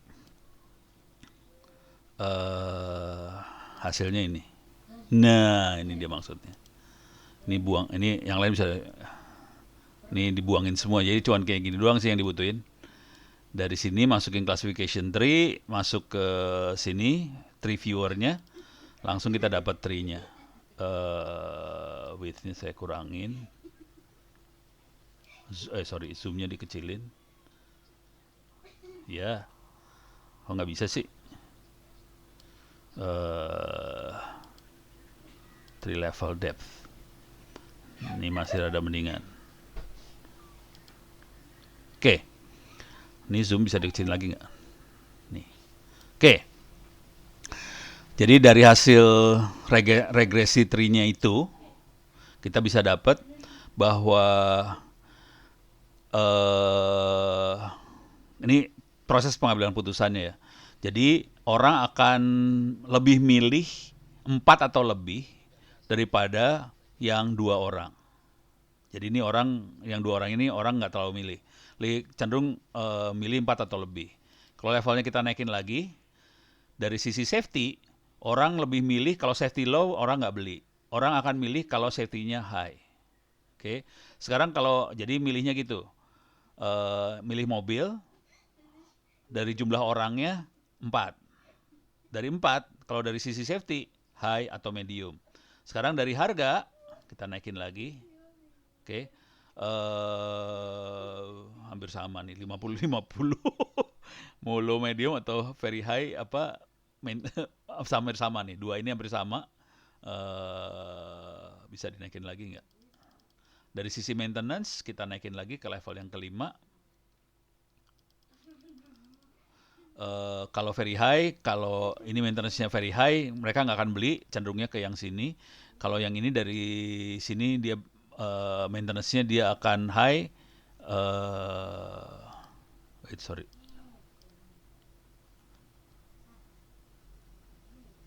Cenderungnya ke sini. Jadi kira-kira kita bisa lihat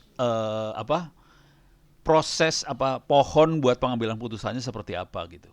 Jadi mulai dari jumlah pintu, jumlah orang, safety, buying, segala macam, maintenance, segala macam, akhirnya kita bisa tahu, oh orang milih mobil karena itu gitu. Ini tambahan lagi sih. Jadi dari data yang ada kita bisa milih seperti itu gitu. Ada lagi? Ini ada satu pertanyaan. Ya. Kalau di O-ring itu bisa munculkan proses algoritmanya enggak ya? Misalkan kenapa kok bisa tadi itu rosternya bisa jadi 1 tiba-tiba. Oh, proses algoritmanya. Oh, proses algoritmanya. Kayaknya ini Pak. Pertanyaan dari programming biasanya. Oh. Algoritma dalamnya Python sih. Coba bisa nggak ya? Mau lihat dalamnya, kalau mau lihat dalamnya bingung saya. Ini dalamnya Python, cuman kalau mau ngeliat dalamnya gimana caranya ya? Soalnya dia caranya ada nggak ya? Ada buat masukin Python sih. Nah ini nih, ini Python script. Kita bisa masukin Python script, tapi script banget, udah kayak gini banget nih. Horror. Intinya variabel inputnya, dia cuma input output variabel sih. Kita bisa masukin. Cuman Code gitu ya. enggak, ini bukan pseudocode. Ini betul-betul variabel input Python. Nah, terus kita bisa bikin Python code di sininya. Contohnya gini lah. Masuk ke e-learning wiki saya aja. LMS Ono Center wiki. Oke. Orange. Eh, eh, mana sih? Orange sudah ya. Ini waktunya sudah. Habis ya. Ya, tapi intinya sederhana kayak gitu. Cuman kalau mau ngelihat dalam banget harus masuk ke Python-nya sih. Saya belum pernah nyoba masuk. Jujur saya belum pernah masuk ke dalamnya banget. Saya lagi males banget, saya tinggal pakai doang. Parah. Curang. Sebelum kita misah, mau habis nih. Silakan kalau ada apa-apa silakan pakai Twitter ya, nanya. Ini ada e-learning segala macam, silakan dipakai, gitu aja sih. Gitu. Mudah-mudahan bisa bermanfaat selama ini. Terima kasih. Atau satu pertanyaan lagi mungkin, Boleh? Pak Ono? Ya, monggo. Silakan langsung saja, serta sebelum kita tutup. Pak Ono kalau habis sore-sore begini persiapan Apa taraweh? apa Taraweh mau 2 hari, berapa hari lagi ya taraweh? Ada taraweh kagak ya? ada Pak Ono di rumahnya masing-masing. Walah. Balikpapan aman, Jakarta rese. Assalamualaikum Pak Uno. Ya, waalaikumsalam. Mau tanya Pak, Ya. nanti akhir atau ending dari event ini kami mahasiswa itu diarahkan kemana ya Pak? Supaya Oh, misalkan ke depan kita pengen ngapain dengan matkul ini tuh jelas gitu Pak. Kalau oh. dari lo sendiri sebenarnya seperti apa ya? Oke. Pertanyaan bagus banget. Jujur, hari ini teman-teman di lapangan banyak nyari orang yang bisa data science, data mining, AI, deep learning. Orangnya dicari banget. Dicarinya di mana? Jadi ini orang-orang ini kan dukun semua nih. Yang bisa data science segala macam dukun. Yang pasti nyari beneran adalah startup. Itu nyari beneran. Dan mereka nggak bisa dapet orangnya. Jadi kayak Bukalapak, Tokopedia, Blibli.com, Telkom, Telkomsel, Axis, semuanya mereka cari orang yang bisa data science, data ini segala macam. Mereka butuh buat nganalisa data-datanya dia, customer dia butuhnya apa sih? Apa yang cocok buat customernya dia sih? Ini butuhnya seperti ini. Kemarin tadi yang saya sebut Bukalapak itu orang data science bener yang ngerjainnya. Yang jagonya cuma satu orang cewek dari IPB. Sisanya programmer. Tanpa yang jago ini nggak bunyi semua programmernya. Jadi sangat dibutuhkan. Itu dari sisi startup. Kemarin teman-teman di KL, kementerian lembaga segala macam, mereka juga udah teriak-teriak butuh orang seperti ini. Contoh sederhana aja kayak gini lah. Jokowi, Bapak Presiden, bikin program. Dia kan butuh tahu program ini kira-kira kemungkinan buat probabilitas buat berhasilnya kayak gimana sih? Kalau parameter ini misalnya urusan ekonomi lah, supaya tingkat inflasinya rendah, apa yang harus saya naikin? Ini kan semua orang data science yang main. Di orang-orang Bank Indonesia BI kemarin saya ngasih training segala macam, mereka nyari banget. Bahkan mereka bilang ke saya, Pak Ono bisa ajarin kita nggak buat data science? Saya nggak pede waktu mereka minta BI waktu itu setahun yang lalu mereka minta. Saya waktu itu nggak pede. Ada lu gila, gue lagi belajar juga. Jangan saya dong. Jadi dicari banget. Kalau sekarang saya udah agak lebih pede daripada setahun yang lalu ya. Karena udah mulai ngoprek segala macam, udah lebih berani. Kalau dulu saya nggak berani. Jadi ya dicari sekali di semua bidang. Bukan cuman bidang ekonomi aja, di dunia teknologi juga pakai. Contoh yang paling keren dari makhluk data science segala macam ini ya robot. Kalau di dunia teknik ya, robot. Contohnya kayak Google bikin mobil yang bisa jalan sendiri. Itu pakai ilmu yang ini juga sama aja. Ilmunya sama. Google bikin Google Translate pakai ilmu ini juga. Google tadi bisa bikin machine learning, dia bisa ngeliat, bisa tahu ini benda apa segala macam pakai ini. Terus teman-teman di Noteflux dia bikin buat deteksi wajah orang segala macam dari CCTV yang ada di DKI. Pakai ini semua. Jadi ini semua dipakai. Banyak banget. Orang yang hampir nggak ada gitu. Jadi kalau masuk ke wilayah ini, Anda akan bersyukur karena saingannya rendah sekali, sedikit saingannya, dan orangnya hampir nggak ada. Kalau bisa jagoan, itu harganya tinggi banget. Itu sih.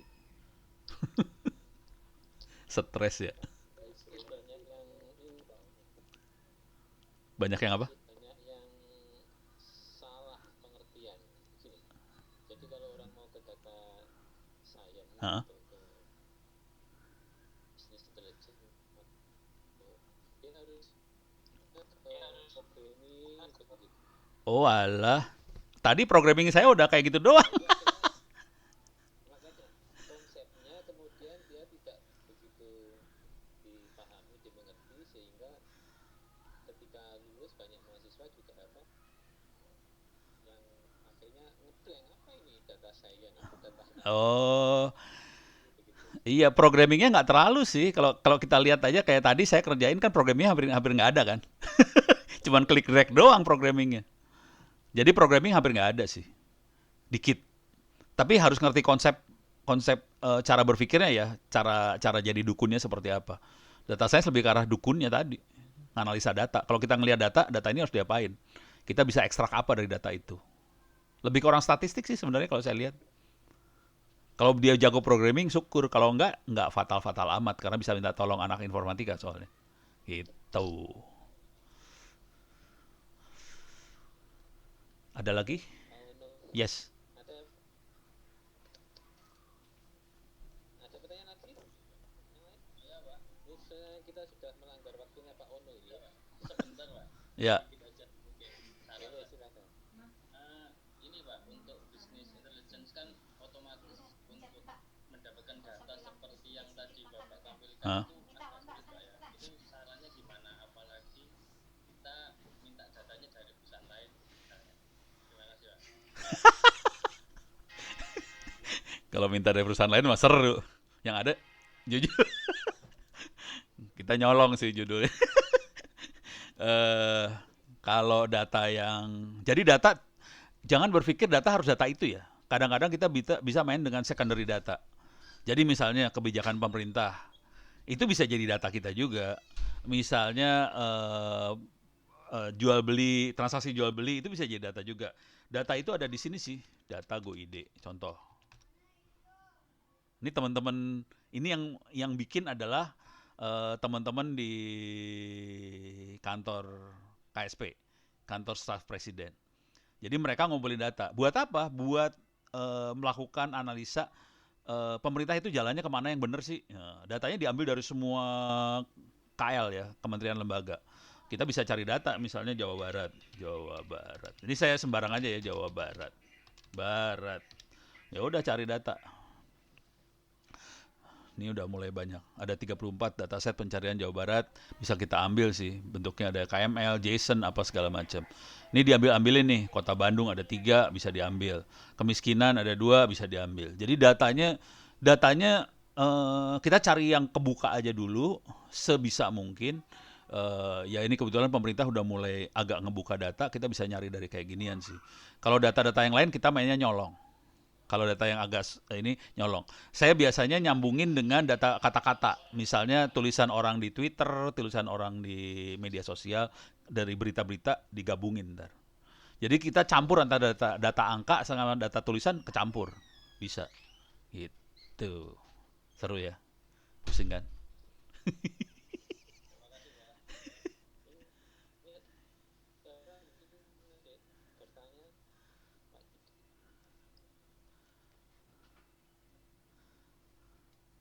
Masih mencerna. Nanti ini aja, lihat lagi rekaman videonya di YouTube. Ya kalau terima kasih. Mas di sini kayaknya kemarin kan S2-nya itu tempat galerinya Mentari. Baik, baik. Ini saya sudah melanggar waktunya Pak Ono, kurang lebih harusnya 16.45 ya Pak Ono ya. Oh gitu toh, aku aja nggak tahu. Tapi alhamdulillah sore ini kita dapat ilmu yang luar biasa. Diskusinya juga lumayan.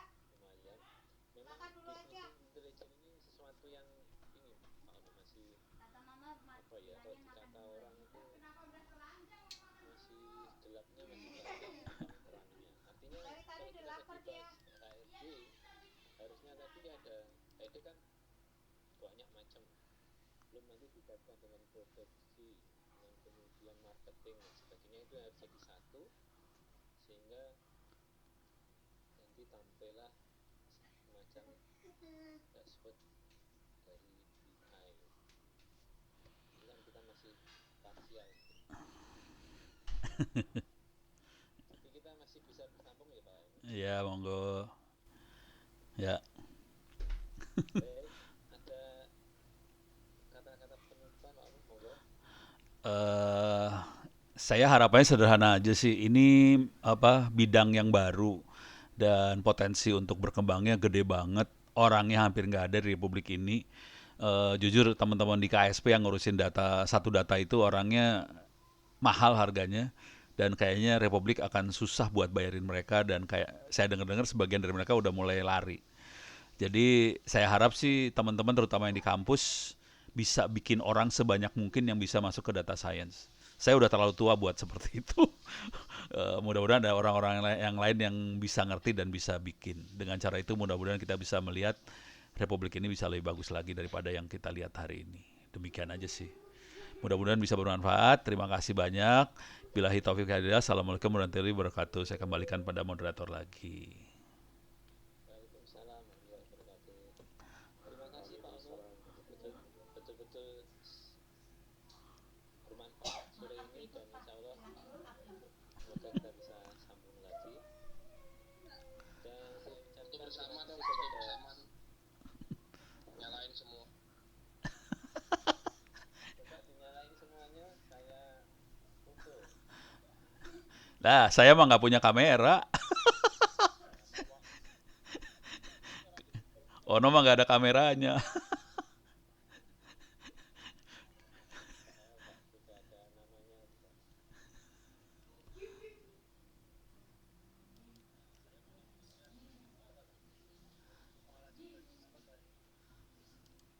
Tapi nggak bahas apa ngopi. Ya terus apa cuy? Saya kira cukup ya. Kita Cukup ya. kita akhiri. Terima kasih. Oke, terima kasih. Wassalamualaikum warahmatullahi wabarakatuh. Waalaikumsalam.